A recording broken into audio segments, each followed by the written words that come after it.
En la propuesta radio estamos vestidos de primavera.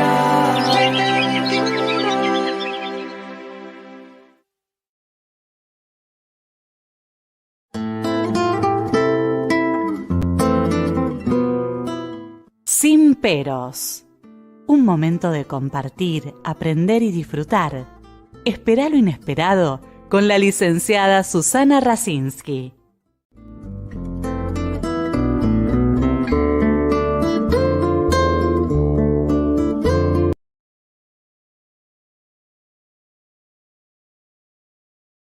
Tratar un tema muy actual que tiene que ver con la migración y también qué pasa cuando uno se va y cuando uno llega. Hoy tenemos el gusto de conversar con Romina Alves desde Madrid. Bienvenida, Romina. Encantada. Hola, ¿qué tal? Muchísimas gracias. Romina, encantada, Susana. Muchísimas gracias por la invitación. Bueno, hace poco tiempo que está radicada en Madrid y bueno, tiene su idioma aparte del castellano, el portugués.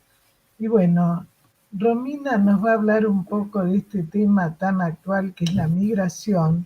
Y también, después de dialogar con Romina, vamos a escuchar a una violinista suiza que también ha pasado por esta situación, pero al revés. Ella vino de Suiza a la Argentina, formó su familia en la Argentina y da conciertos en Europa y en la Argentina. O sea que primero vamos a charlar contigo y luego vamos a disfrutar también de la música. También de alguien que le ha pasado como vos, pero bueno, al revés. ¿Quién es Romina Alves, no? Es decir, es magíster en psicoanálisis por la Universidad de Buenos Aires, psicóloga clínica, miembro adherente, como somos muchos de nosotros, de APA y de IPA, y es miembro invitada de la Asociación Psicoanalítica de Madrid.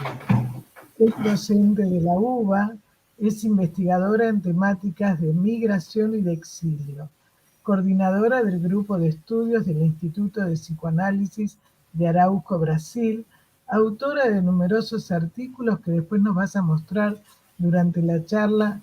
Si querés vas mostrando para que Adrián lo muestre. Mostralo si querés, mostrarlo, Romina. Mostralo.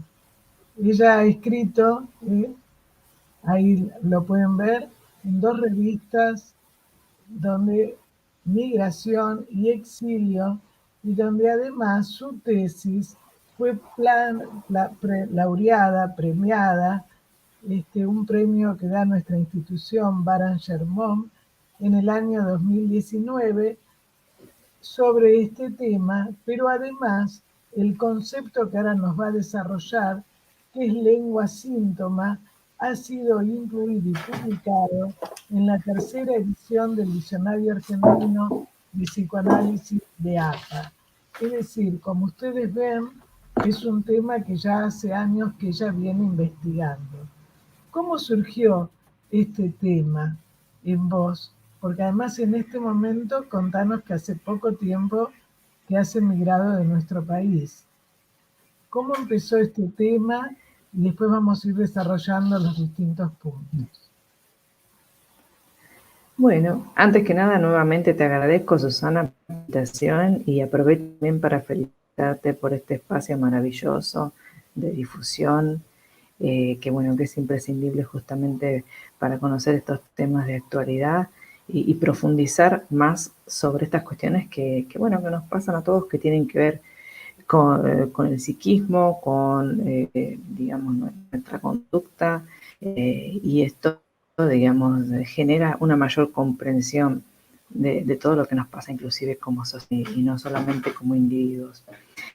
Mira, la inquietud en mi caso vino desde siempre, porque la migración para mí fue algo presente desde siempre. Vengo de una familia de migrantes y siempre, digamos, tenía esta inquietud que luego fue, digamos, haciéndose presente en mi trabajo clínico.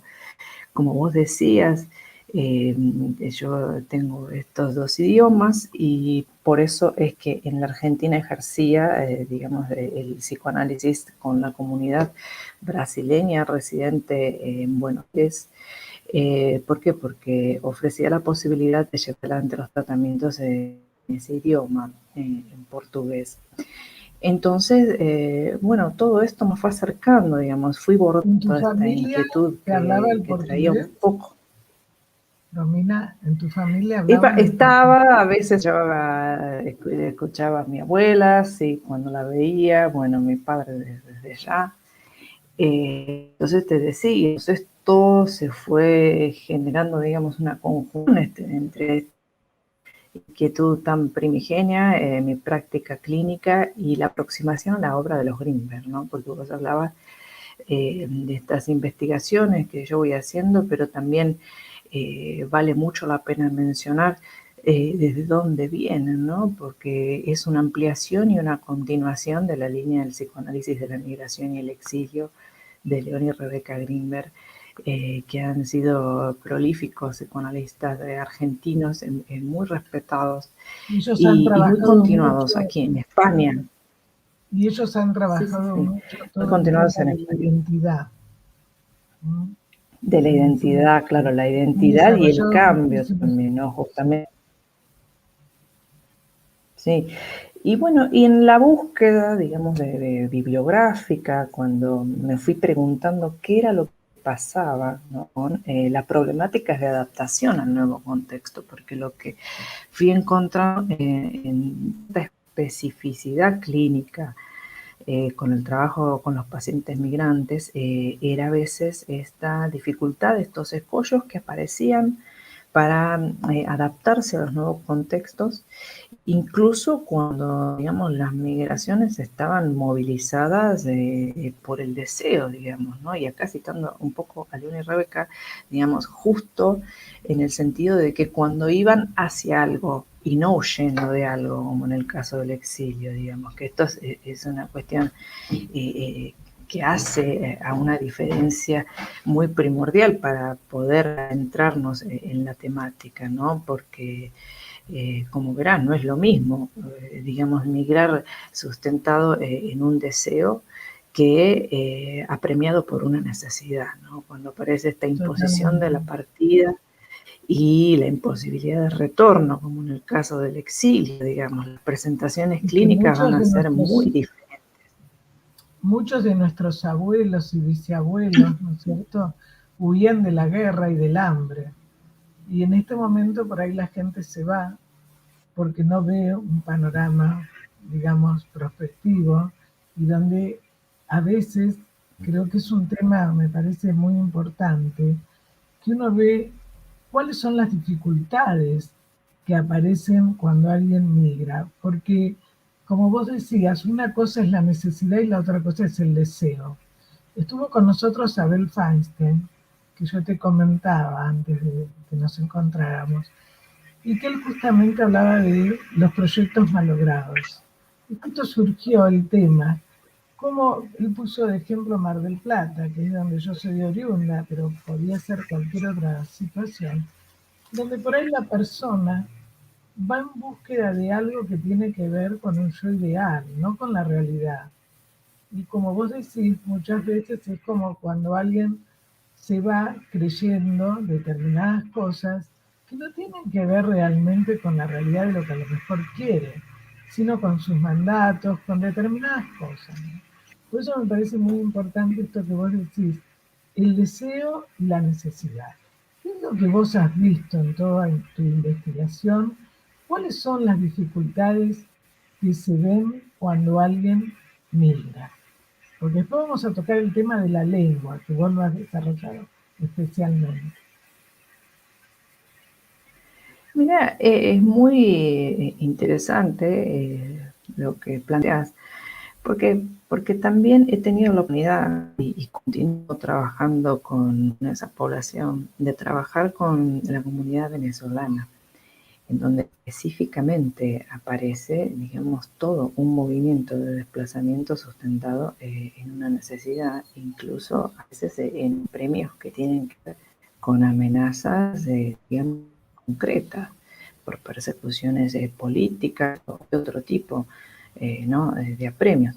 Y vos hablabas justamente de este yo ideal, de lo que aparece, digamos, en relación a la idealización de los nuevos contextos, digamos, en relación a esta fantasía de la tierra prometida, que muchas veces se encuentra también en los desplazamientos, digamos, en toda la narrativa que los migrantes traen.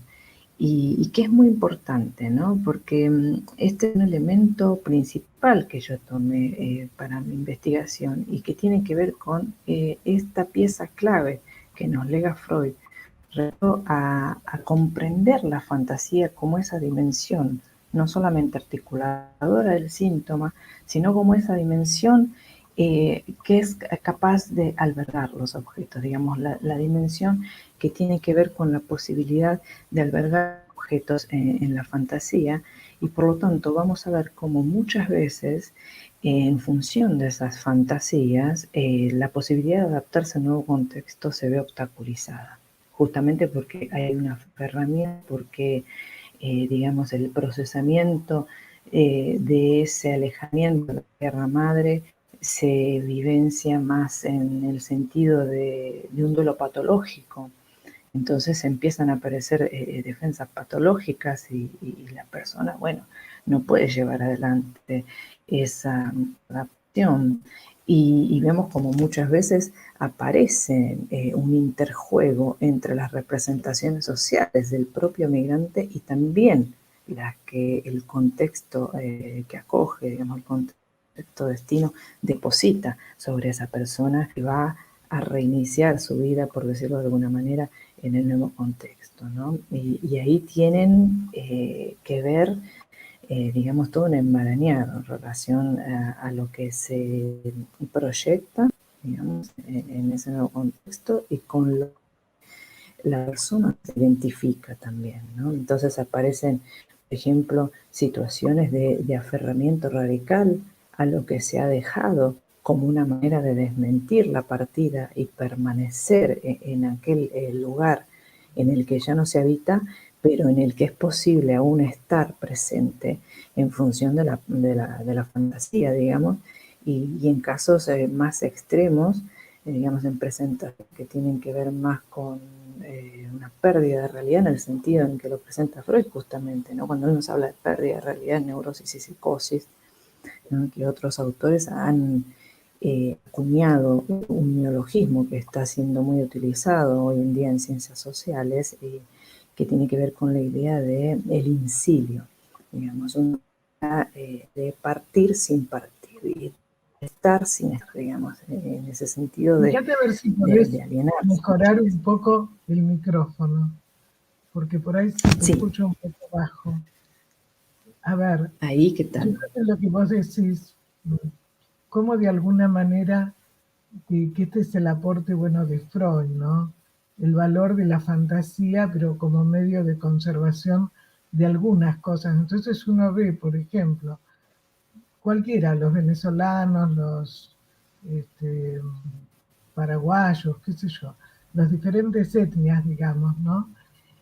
Que, por ejemplo, cuando empiezan a escucharse la música que ellos escuchan, las comidas, o sea, donde buscan otros referentes que también son venezolanos, o son paraguayos, o son argentinos, ¿no?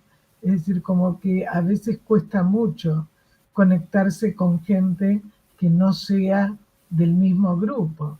Y cuando van y de repente se encuentran que tienen que hacer una compra de verduras, de carne, y ya no tiene el almacén que lo conocían, no tiene ningún conocido, a veces esa situación nueva no la pueden tolerar, porque es como que se encuentran en un mundo muy desconocido, ¿no? Totalmente, y donde inclusive, y esto va a depender también no solamente de las condiciones migratorias, digamos, sino que también va a depender de la serie complementaria de cada quien, digamos, ¿no? De cuestiones estructurales, en donde inclusive se pueden llegar a ver, digamos, infecciones radicales como, por ejemplo, episodios confusionales, digamos. Entonces la persona un poco se pierde y puede llegar a perderse en un sentido mucho más literal, digamos, ¿no? Sí, sí. Puede tener un desencadenamiento psicótico, que la estructura, la historia y las condiciones propician, digamos, un terreno fértil como para que se dé un desenlace de ese tipo. Por eso hay que estar muy atentos siempre, pero mucho más en una situación en donde hay un desplazamiento, a prestar atención a la salud mental, prestar atención, digamos, a esas cuestiones que pueden llamar la atención, no solo de uno mismo, sino de los otros, y acudir a una ayuda profesional. Sí, me hiciste acordar que hace muchos años, no me acordaba, yo tomaba las entrevistas a los jóvenes que se iban a Israel y había muchos que no estaban en condiciones de irse, ¿no? Porque realmente iban a tener brotes psicóticos porque no estaban preparados, ¿no? Por eso creo que lo que vos decís, que cuando alguien piensa en migrar, pienso que es un tema que tiene que buscar una ayuda como para ver por qué, en qué condiciones está también.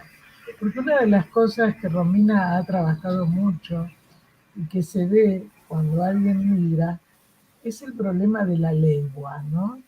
Cuando la persona, digamos, llega al lugar y nunca logra aprender el idioma. Conversando con ella, yo recordaba la madre de una paciente, una familia italiana, que jamás pudo aprender el castellano. Ella decía, mi tierra sigue siendo Italia. Y como formación reactiva, que vos has escrito en uno de tus artículos, aparece esto, ¿no? O, por ejemplo, cuando nuestros abuelos discutían, hablaban en otros dialectos para que nosotros no supiéramos.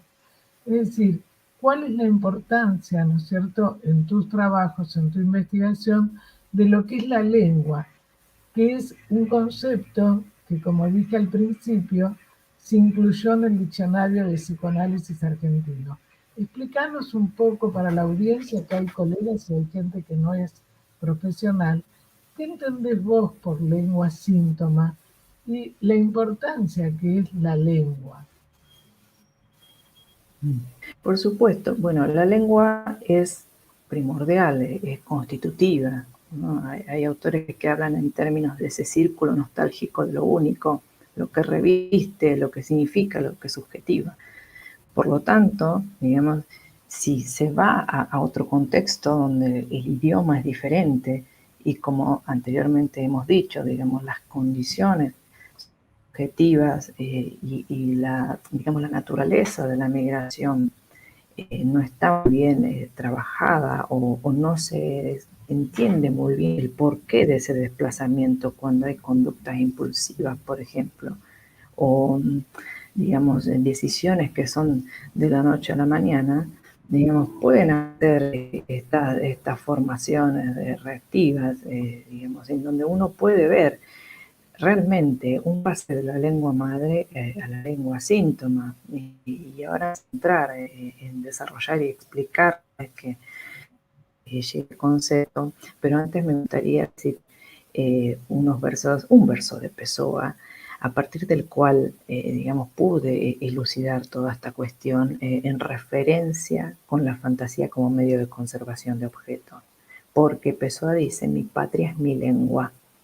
Entonces, si uno dice mi patria y mi lengua, y uno ve un migrante que pasan años y no puede entrar en contacto con la lengua, claramente nos deja pensar esa manifestación de que hay un aferramiento y de que hay en esa mostración una desmentida de la partida. Digamos, es una manera de poder quedarse en la patria a través de albergar esa lengua, a través de ese aferramiento a esa lengua, y donde la lengua madre devendrá lengua síntoma porque justamente se verá impedida la posibilidad de establecimientos de lazos sociales con el nuevo contexto, con esos otros que aparecen y que a uno lo tienen que entender, uno se tiene que poder hacer entender. ¿no? De alguna manera.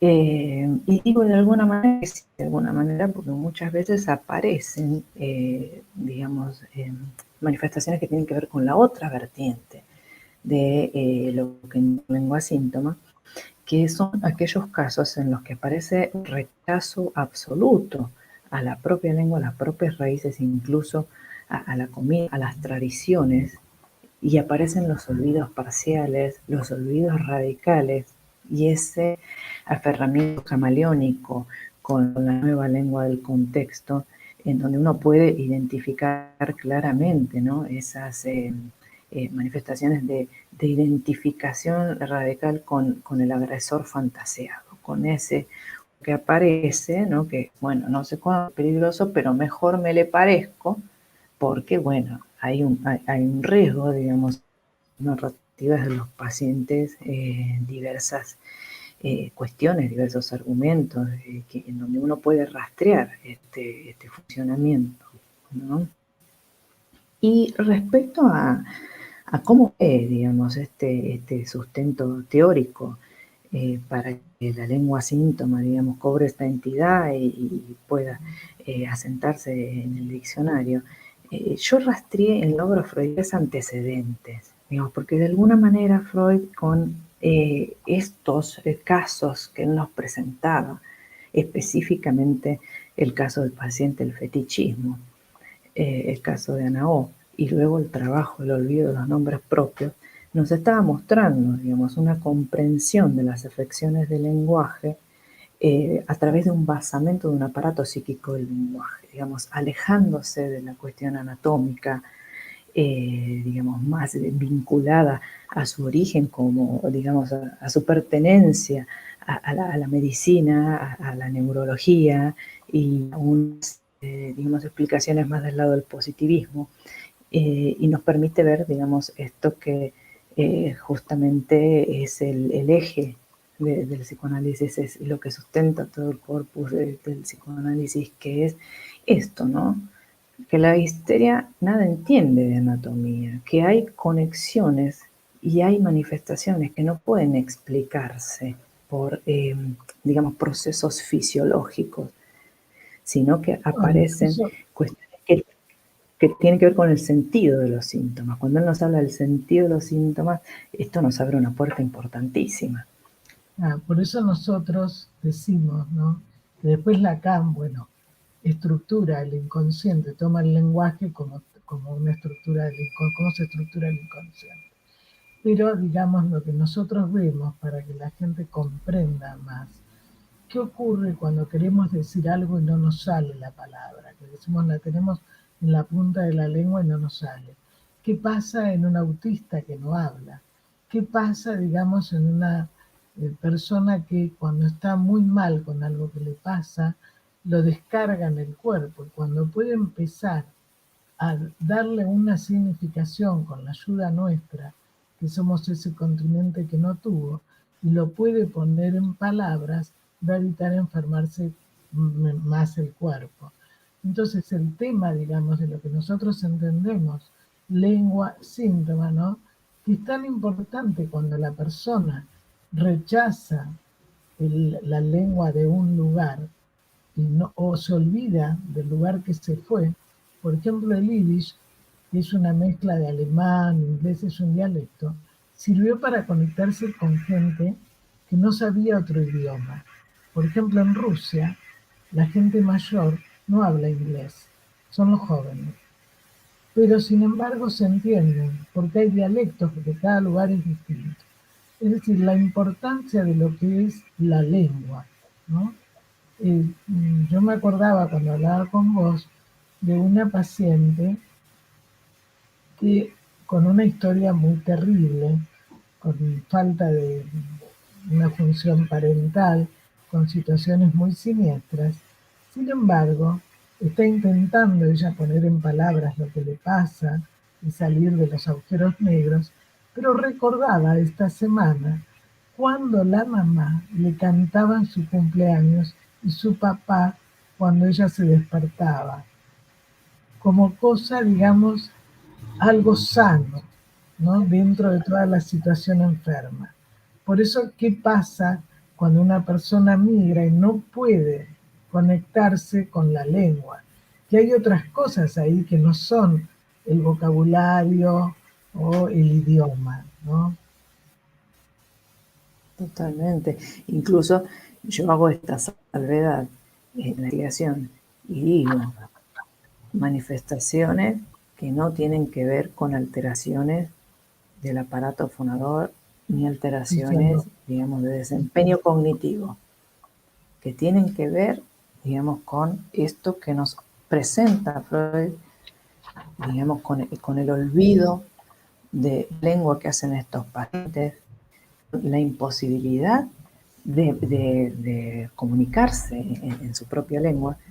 Y en este punto yo tomé de la literatura, digamos, el caso de Louis Wolfson, de este escritor, que él dice, genero un arma lingüística para defenderme de mi propia lengua. Él dice que la encontraba siniestra, ¿no? Entonces, como él la encontraba siniestra, genera estos artilugios en donde logra evitar, digamos, el contacto con ese origen que lo remitía al uso que la madre hacía de esa lengua, digamos, esa intrusión que él sentía.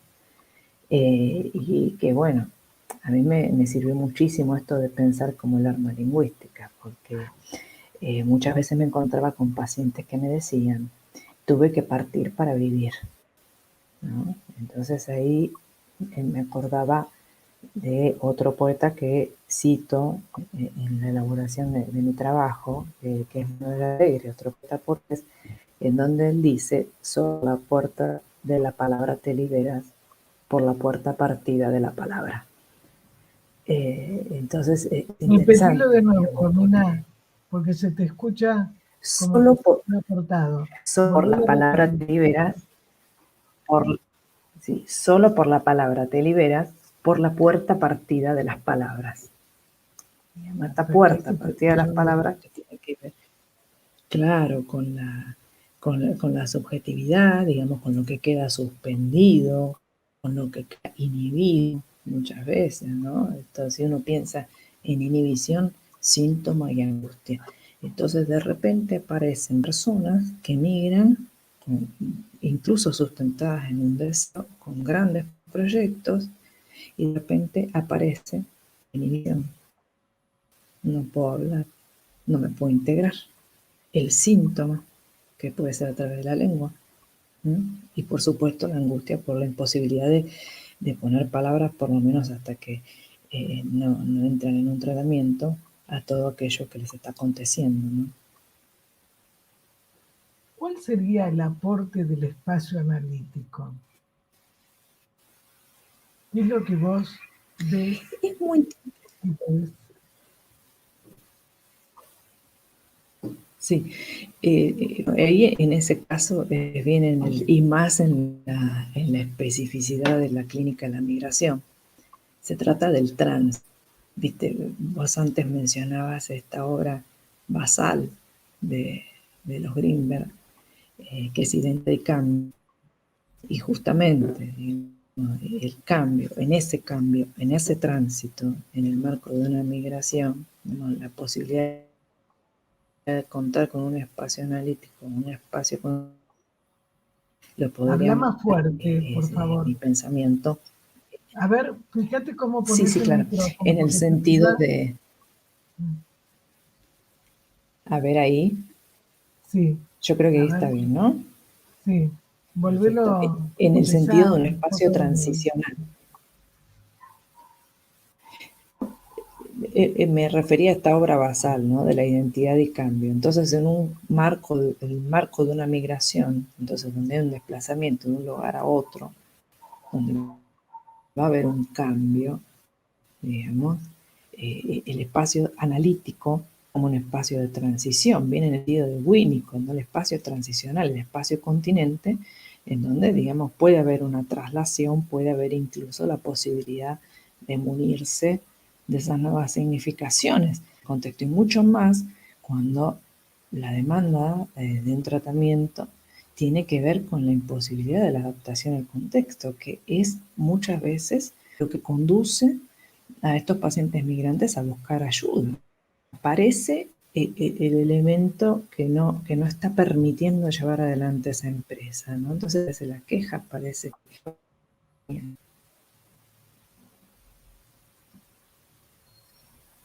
Y, por ejemplo, ¿por qué vos elegiste, cuando hablabas del título, digamos, la fantasía colectiva en relación a este tema de la migración? ¿Por qué hablabas o hablas de la fantasía colectiva? Y bueno, eso es muy, a ver, es muy contextual nuestro, por lo haciendo nuestro de la Argentina, porque siempre aparece este mito redentor, podríamos decirle, mito fundacional, en donde, digamos, la construcción del país viene a través de este civilizador que aparece en esa fantasía colectiva, que es el ancestro migrante. Viste que aparece este dicho, ¿no? Octavio Paz, que estuvo tan en boga, no yo, por unos dichos del presidente, en donde, bueno, cuando Octavio Paz dice que los argentinos descendemos de barcos, nos da cuenta justamente de toda esa fantasía que subyace a toda esa idiosincrasia nuestra, que tiene que ver con atribuir a esa imagen del ancestro del migrante la figura análoga al héroe civilizador, propio del mito redentor, ¿no? Del mito fundacional. Y por eso yo hablo de esta fantasía colectiva que se está viendo mucho, sobre todo en la pandemia, ¿no? En el contexto pandémico, en donde parece que hay que huir de algo. En este caso, de algo que lamentablemente está presente en todos lados. No sé, se huye de algo que oprime, pero que en realidad viene, digamos, a reforzar otras opresiones, otras necesidades, otras dificultades. Y entonces es interesante cómo aparece la bidireccionalidad, porque los argentinos descendemos de los barcos, pero también nos podemos subir al avión, ¿no? Y esto aparece mucho en la consulta. Los pacientes vienen y dicen, mira, se va mi amigo, se va mi vecino, yo me quiero ir, uno lo ve en los medios, empieza a circular todo esto, ¿no? No hay un día en que uno no abra un diario y encuentre, por lo menos en nuestro país, migrar a tal lado, conocer los 10 secretos para tal cosa.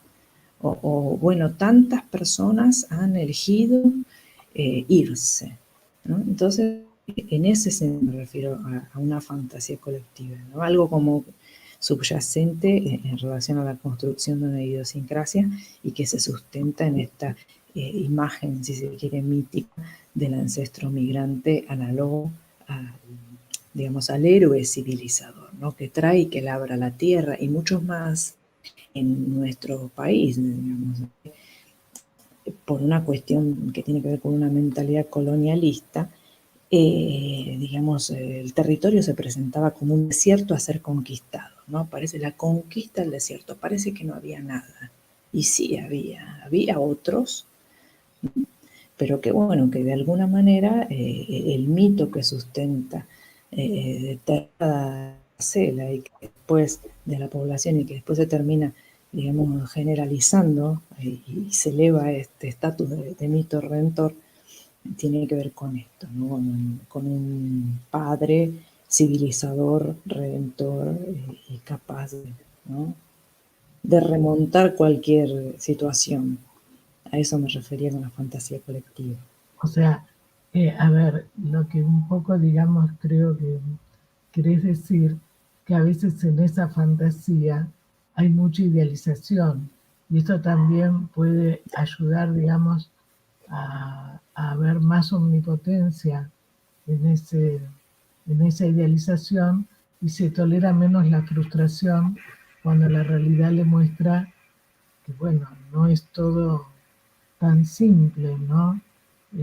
Digamos, estas cosas que por ahí la persona, como recién cuando vos decías, bueno, se va mi vecino, se va este, yo me quedo, yo me puedo ir, en este momento incluso con el tema de las vacunas, que no podemos nosotros los argentinos entrar ni a Estados Unidos ni entrar a Europa, ¿no? Es como que todas las limitaciones que nosotros no queremos, y por ahí la gente quiere ir para probar, para ver, ¿no? Pero que de alguna manera no puede manejar todo. Y cuando ya se decide ir, ¿no? Que siempre se recurre también a los ancestros, como te pasó a vos, ¿no? A ver cómo se puede hacer la ciudadanía, qué tiene que ver la familia. Es decir, como que en el deseo de irse, a no ser que sea un contrato de trabajo, aparece también, ¿no?, la historia. Y si la persona tuvo muchos conflictos con su historia, indudablemente, inconscientemente, va a tener más dificultades, ¿no? Porque, digamos, en adaptarse o en acomodarse a una nueva situación. ¿Qué es lo que vos ves en la Por clínica en este supuesto. momento? Mira, así lo dijiste, veo mucho esto en las migraciones que se están dando ahora en este embate del sálvese quien pueda, y justamente en relación a servirse de ese emblema de los ancestros, dadores incluso de la posibilidad de abrir una puerta, ¿no? Como una documentación. Entonces veo que muchas veces aparece en la narrativa de algunos de estos pacientes cuestiones transgeneracionales actualizadas. En uno de los libros yo trabajo un relato en donde, digamos, no hay un recuerdo explícito porque el paciente no había vivido, digamos, la huida de la guerra de sus bisabuelos, pero siempre aparecía esto de que hay el sálvese quien pueda, ¿no? Hay que huir del horror. Entonces yo decía, pero huir de dónde, a dónde, si esta persona nació acá, digamos que yo no hay una guerra. Claro, aparecía en la memoria de, digamos, de lo traumático puntual del aquí y ahora, la actualización del allí y entonces histórico-vivencial de la historia familiar de esta persona. Entonces el allí y Totalmente. ahora, la fantasía y de todo eso se actualizaba. Y sin querer, viste que sin querer, pero en realidad es sin querer queriendo, ¿no? Las cuestiones de las manifestaciones de lo que subyace inconscientemente, esta persona terminaba padeciendo las penurias de estos ancestros, a pesar de que estábamos hablando de una persona con un buen nivel socioeconómico, profesional, nada que ver, digamos, con la huida de esos ancestros, pero que sin embargo se encontraba igualmente desarmado, ¿no? ¿Y cuál sería un En el sentido poco, de que no encontraba recursos. ahí se te escucha mejor? O sea, se ve que cuando te pones más Perfecto, cerca del micrófono. eso, ahí lo puse más cerca. Sí. Cuando vos, por ejemplo, empezaste a trabajar en Madrid, ¿qué es lo que vos sentiste vos misma con tu familia? ¿Cómo te sentiste vos? Bueno, en mi caso fue algo que fue muy dado, digamos, yo ya venía casi que 2 años preparando, digamos, todo este tránsito. Entonces fue algo que, bueno, se vio un poquito empañado al principio por la pandemia, ¿no? Porque de repente llegás y bueno, resulta que te quedas encerrada por algo que parecía una película de terror, una pesadilla esto nos ha pasado a todos, pero que bueno, la migración más pandemia, digamos, ha tenido un plus de complejidad en ese sentido, digamos, pero que bueno, que se ha sorteado gracias a la virtualidad, digamos, porque el trabajo con la virtualidad eh, es un poco raro, ¿no? Porque yo estoy a muchísimos kilómetros y yo sigo viendo a mis pacientes. El mismo día a mí me cambió el horario, porque ellos se lo mantengan un poquito el horario a mí, pero digamos que la virtualidad ha restituido muchísimo de aquello que por ahí en otra época se hubiese visto interrumpido o en donde me hubiese tenido que enfrentar a mayores pérdidas, ¿no? Porque, a ver, una migración se caracteriza por esto, una pérdida masiva de objetos, no, digamos, muchos quedan. Entonces yo creo que la virtualidad ha tenido un papel muy importante, creo que para todos. Mirá si no nosotras ahora conversando, vos Yo ahí en estaba Buenos pensando Aires y yo eso, acá en Madrid. pero además me parece que cuando venían nuestros abuelos no sabían, no se podían conectar. Hoy en día justamente las comunicaciones es permanente, el saber si llegaste, no llegaste. Antes todo eso se perdían, se separaban las familias, dependía en qué barco, ¿no? Es decir, realmente en este momento la comunicación, creo que coincido con vos, en que no es un corte masivo de todo, ¿no? Porque de alguna manera, si bien no es presencial, pero sí hay una ligadura y no una atadura de los vínculos, ¿no? Porque otro tema que vos desarrollás es cómo afecta el síntoma lengua en los vínculos, ¿no? Que quisiera que hables un poquito de eso para ir terminando, que nos quedan unos minutos, para que vos puedas decir, porque justamente uno de los puntos que Romina ha desarrollado en este libro es cómo afectan en los vínculos la lengua síntoma.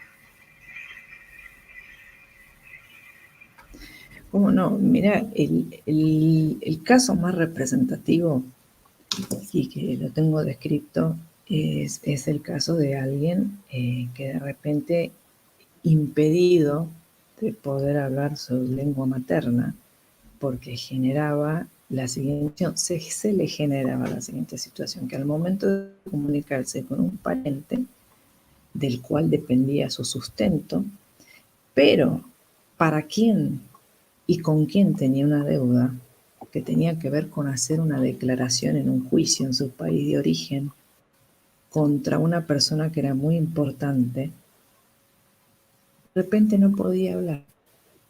Entonces, ¿qué pasaba? Se defendía de todo lo que le generaba un exceso, algo improcesable, algo inconciliable para esta persona.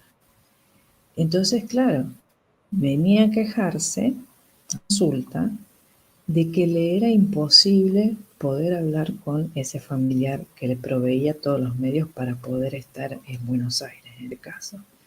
Entonces aparecía ahí esa interrupción que le venía muy bien, por otro lado, ¿no? Porque era un beneficio secundario bastante benéfico, valga la redundancia, porque lo preservaba de hacer esta declaración en contra de una figura muy importante, pero que sin embargo le privaba retomar vínculos con otros a quienes sí tenía ganas de reencontrar, amistades, otras personas que en su país, digamos, no hablaban el español, entonces era muy difícil.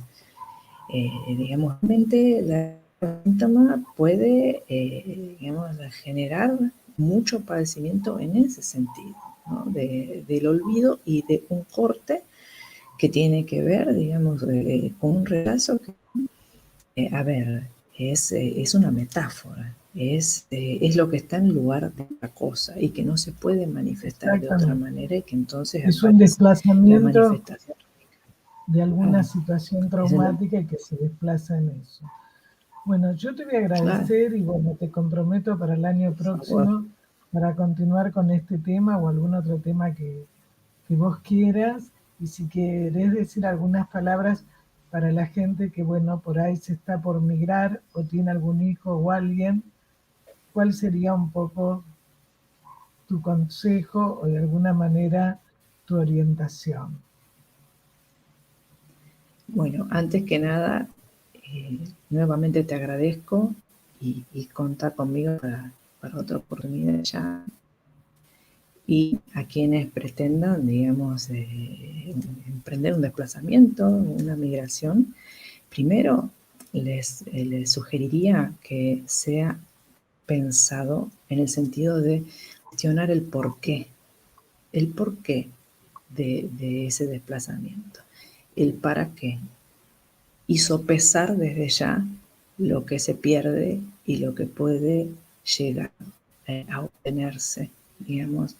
Se necesita una ecuación personal, se necesita una mediación y una conversación profunda con todo aquello que va a quedar suspendido, porque después, bueno, se puede ver, ¿no? Igual no se vuelve de la misma manera, ni se encuentra de la misma manera lo que se ha dejado, pero de alguna manera eso puede llegar a estar allí siempre y cuando exista esta posibilidad de mediatizar con uno mismo, que es lo que se va a dejar. Y por otro lado, desde ya siempre estar muy atentos a cualquier señal que esté indicando alerta, no me estoy sintiendo bien, o alerta, digamos, algo me está generando un obstáculo en esa posibilidad de adaptarse. Y bueno, y siempre tener en cuenta de que se puede pedir ayuda profesional y por sobre todas las cosas mantener algún tipo de vínculo con el lugar que se ha dejado y con el lugar que se habita. Es siempre importante, porque si no, digamos, el aislamiento absoluto es un factor de riesgo, digamos. Podríamos definirlo así, como un factor de riesgo para que, según la cultura de cada quien, pueda, quién sabe, desencadenarse alguna situación patológica, ¿no? Así que ese sería mi consejo y bueno, Sí, yo creo consultar, que animarse. lo que vos acabas de decir me parece muy importante porque cuando uno migra, se separa. Entonces, de alguna manera, lo que vos acabas de decir, no perder el contacto. Viste que hay gente que no quiere saber nada lo que deja y tampoco se conecta con dónde va. Entonces, es importante que la persona pueda tener más claro qué significa separarse de algo, dejar algo.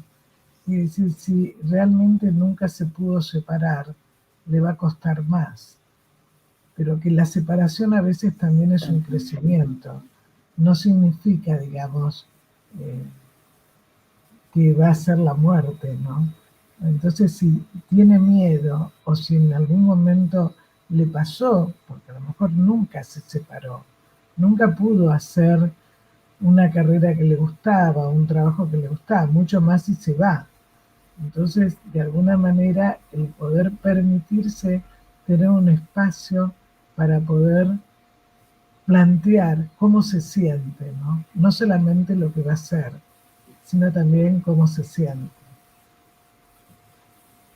Desde ya, coincido plenamente, digamos, el poder escucharse, conectarse, porque la desmentida, si no, que hace su obra y hay, digamos, situaciones que retornan de otras maneras y en formaciones sintomáticas. Muchísimas gracias, Romina. Y bueno, te invito a escuchar A a vos. esta música violinista suiza que es Sophie Lucy, que nos va a contar qué le pasó a ella, cómo vino acá y cómo viaja, digamos, también a Suiza. Invito después a la audiencia para el próximo jueves con un colega que vive cerca donde vos estás ahora, que es Eduardo Breyer, que emigró hace 30 años a Barcelona y que nos va a hablar el próximo jueves de la interpretación de los sueños según Freud, según Garner. Él también es alguien que se fue hace muchos años, pero sigue muy vinculado a nuestro país y también desarrolla su actividad como músico y como psicoanalista allá. Así que muchísimas gracias y seguimos disfrutando con Romina a Sophie Lucy. Muchísimas gracias, Romina. Muchísimas gracias. A vos, Susana. Un abrazo y bueno, un abrazo a todos los que nos acompañan también. Bueno, continuamos. Hoy es un programa muy especial y para terminar el programa muy especial, porque recién escuchamos Estaciones Suizas del Festival de Jazz Chi de Europa en violín y viola con Sophie Lucy. Bienvenida, Sophie. Hola, un gusto, un placer de tenerte acá y además en un día muy especial porque hace un año que tenemos el programa y que realmente no pensábamos seguir, pero bueno, lo importante es que a la gente le gustó y para mí es un placer que sea un lugar de encuentro, de entretenimiento y de aprender.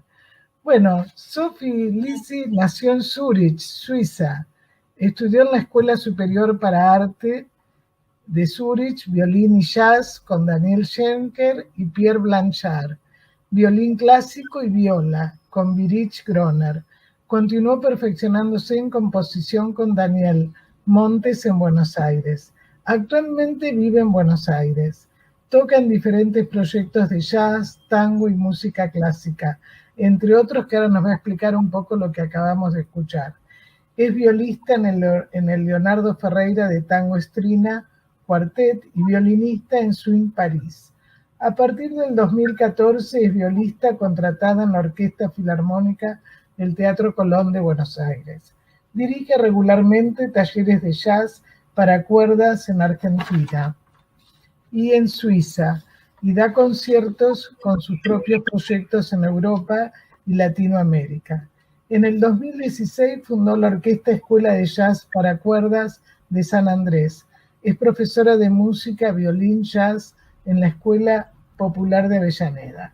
Buscando nuevas sonoridades para el violín y la viola en jazz, fundó en el 2006 el Sophie Lucy, Swing Trio y String Quartet y el Sophie Lucy Quartet y Quinteto, con los cuales toca sus propias composiciones.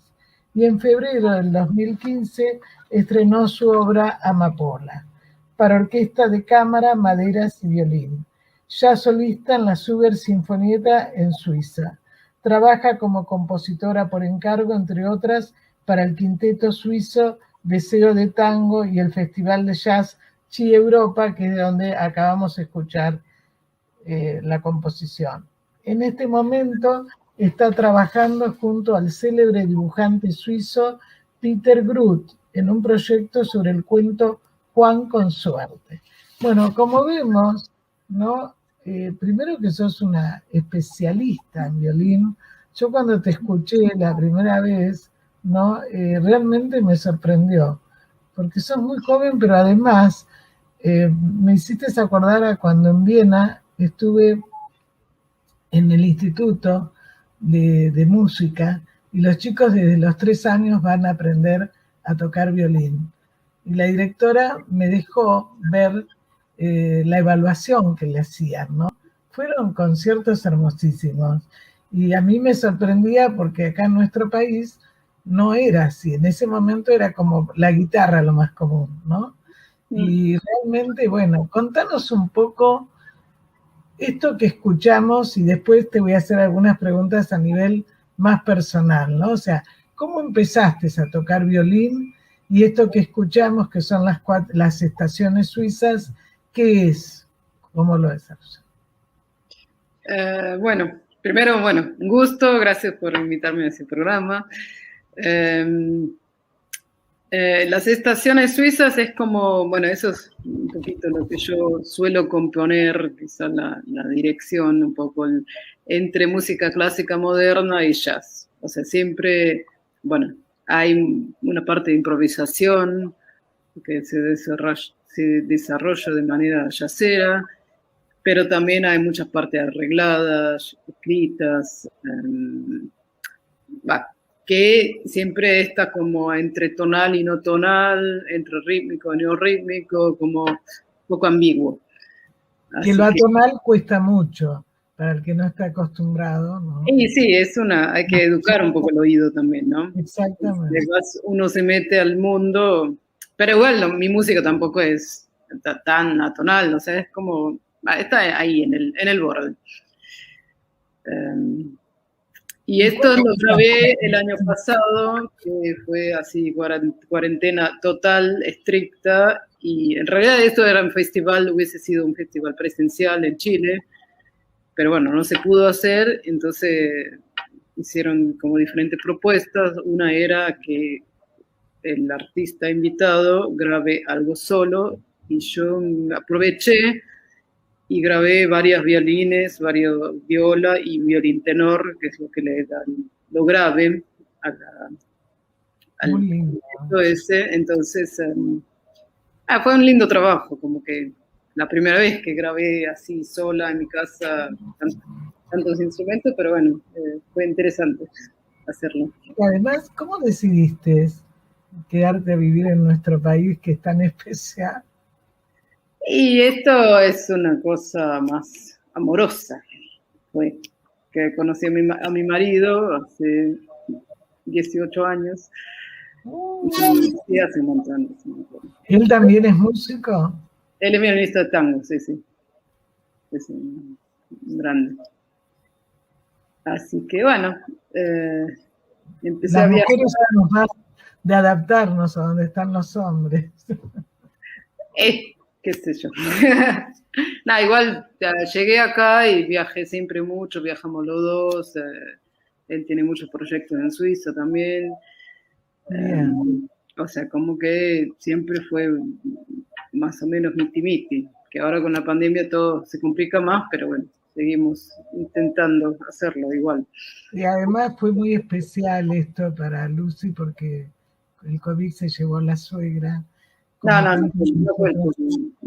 Claro, pero bueno, lo importante es que hay que seguir adelante y la música creo que es un arte maravilloso, ¿no?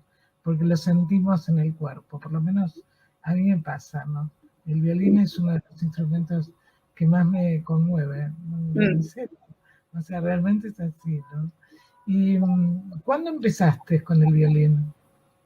Yo empecé muy chiquita, tenía 4 años y medio cuando empecé. Claro. Me gustó. Mi viejo tocaba el violín, entonces ahí había como un incentivo. Después tuve una profesora que se especializaba en dar clases a niños chiquitos, y en esa edad es muy importante quién es tu profesor, la onda, y para mí era la amaba. Así que eso me ayudó, o sea, eso fue un lindo incentivo. Es fundamental lo que vos estás diciendo. El docente es fundamental porque te transmite el amor y las ganas de enseñarte. Sí, totalmente. Sí. Porque no es fácil el violín. No es fácil. Hay que tener mucha paciencia, son muchas horas y horas, y uno nunca deja de estudiar. Nunca. Siempre hay que seguir estudiando.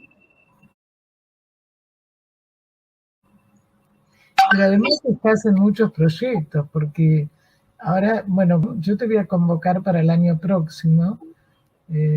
Sofi se va a Suiza ahora, pero bueno, para el año próximo, en enero, febrero, cuando tú puedas, para que realmente, bueno, puedas brindarnos más de tu arte, pero además también estás en un proyecto, bueno, con un dibujante, ¿no? Que es alguien de Suiza, ¿no? Sobre un cuento. Claro, es un dibujante que dibuja, es como acá Hermenegildo Sábato, Alfredo Sábato, así, que dibujan para los diarios, así, hace dibujo político, pero hace muchas otras cosas también. Y entonces con él hacemos como una ópera infantil, alguna cosa así. Con bueno, sería bueno que mostraras algo, incluso ahora cuando vas a Suiza, vos sabés que el programa queda grabado, así que lo pueden ver, y que bueno, él también pueda mostrar lo que hace, ¿no? O sea, Claro, sería sí. Bueno, todavía falta terminarlo, pero después la idea es grabar algún video, no sé, así. Está en proceso. Y también hiciste algo, tu obra de Amapola, que es Amapala. Amapala. Sí. Sí, Sí, eso fue también una composición de encargo para una orquesta. Está también una linda experiencia. Pero bueno, por eso porque aparte estás enseñando y además estás en la Orquesta Filarmónica del Sí, Colón. igual es una orquesta filarmónica, ahora ya no. O sea, yo estaba contratada y después como que estaba yendo por programa al final y bueno, ahora con la pandemia se cortó y en ese momento no. Pero bueno, hice mi experiencia ahí. No, muy bien. ¿Y tus chicos aprenden algo? ¿Qué edad tienen? 4 y 6. No, todavía no, todavía no. O sea, sobre todo también, si no se puede presencial, yo no virtual. Claro, porque también les tocó muy chiquitos, No, claro. está complicando un poco este momento. Muy complicado, sí. Bueno, nosotros vamos a cerrar el programa, pero te convoco para el año próximo un programa completo para vos, y si querés estar con alguien de tus grupos, ¿no es cierto? Pero vamos a escuchar, para cerrar el programa y para agradecerte y despedirte, vamos a escuchar lo de Trío de Berazategui, que ahora nos vas a explicar qué es, y después Swing de París. ¿Qué sería lo primero, el trío? Sí, ahora no sé cuál vas a poner. Porque yo tenía uno solo, bueno. Bueno, no importa. Bueno, es un tema de swing antiguo, que con 2 guitarras, que toca Ramiro Perovia en guitarra y Adrián de Filippo en guitarra. Seguramente es un clásico del swing. Exacto, Y lo exactamente. tocamos hace unos años en el Festival de Jazz de Verazategui. ¿Te gusta el swing? Sí, me gusta. Sí, a mí me encanta. Me divierto, es como... Sí. Sí. Pero bueno, me gusta también, como ves, las estaciones suizas no tienen nada que ver. No. Pero como para tocar, estoy cómoda con el swing y claro. Es distinto, pero bueno, es también distintos aprendizajes también, porque Claro. además estás con distintos instrumentos y con distintos compañeros, o sea, es todo una adaptación, ¿no? Un trabajo de grupo. Claro, sí, tenés que buscar la gente ideal para tal proyecto, ¿no? Para tal estilo, para tal... Por ahora, la verdad, siempre he tenido buena mano en elegir músicos. Casi siempre me fue muy bien. Así que muy agradecida. Bueno, eso también habla bien de vos, ¿no? Que No sé, conocés... sí me habla bien de mis músicos. No, pero bien me refiero, digamos, el conocer los instrumentos, las tonalidades, cómo son las personas. A ver, vos sos una persona que ha trabajado mucho en un país que no es el tuyo, que además Suiza es totalmente distinto a Argentina. Entonces, bueno, te has acomodado muy bien, porque realmente no es Son fácil. 18 años, no te olvides. Sí. Casaste son distintos gobiernos, distintas políticas. Claro, ahí pasa de todo en 18 años. Acá no te podés aburrir. No, eso no. No, es difícil, pero bueno, así es la Argentina. Bueno, muchísimas gracias y nos vamos a despedir con Swing de París, ¿no? Bueno, muchas gracias a vos, Susana, por invitarme. Y nos vemos entonces en enero o en febrero, nos comunicamos cuando vos puedas. ¿Sí? Dale, buenísimo. Un abrazo grande y gracias. Igualmente, gracias a vos. Gracias. Chao, nos vemos.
Sin peros. Un momento de compartir, aprender y disfrutar. Espera lo inesperado con la licenciada Susana Rasinski.